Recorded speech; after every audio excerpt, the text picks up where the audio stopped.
Ekimu ku bizibu ebitawaanya amalwaliro mu Uganda ennaku zino kye kigambo ekikwatagana n'omusaayi ogumala naddala bwe wabaawo abagwetaaga. Abamu ku bantu abasinga okugwetaaga baba bakyala abazadde naddala bwe batayisibwa bulungi mu biseera byabwe by'okuzaala.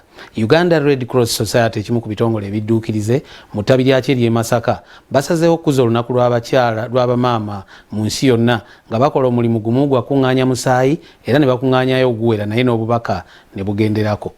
Ab'ekitongole ekidduukirize eky'omusalaba omumyufu Red Cross ettabi ery'e Masaka bakuŋŋaanyiza yuniti z'omusaayi eziwerera ddala 150. Bino bibadde mu kukuza olunaku lwa bamaama olubaawo mu Sande ey'okubiri omwezi ogwokutaano buli mwaka mu kaweefube w'okuŋŋaanya omusaayi oguweebwa bamaama abazaala. Basomeseza mu bitundu eby'obutale nga basookedde mu Masaka ne basomesa ku mukenenya n'endwadde endala. Emmanuel Gatana akulira Red Cross Masaka ayogedde ku bbula ly'omusaayi mu malwaliro. Era wano olaba tutagetinze units z'omusaayi 15. Omusaayi tugwetaaga era kijja kuba kirungi nnyo we mutweyungako ne twejumbira okugamba bannaffe n'okubakubira omulanga okuwaayo omusaayi.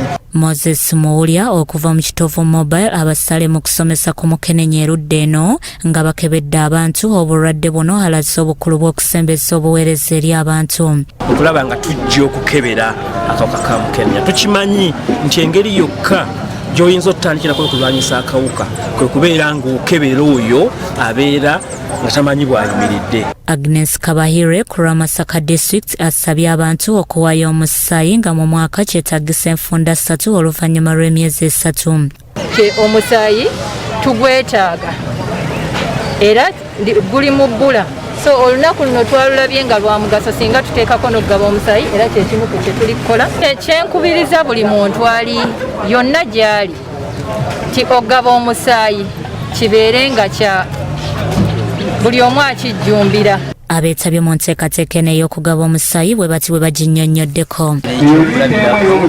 Okugaba omusaayi liiteni kyokka ng'esobola okutaasa obulamu bulungi. Okumanya embeera y'obulamu bwo bw'olimu kikulu nnyo eri obulamu bwo. Oba nga ndi mulwadde nsobole kumirembeke obulamu bwange bubeere bulungi nga manyi n'emiridde ntya. Bikusakiddwa Mukisa Ronald, Cross TV, Omunnyo.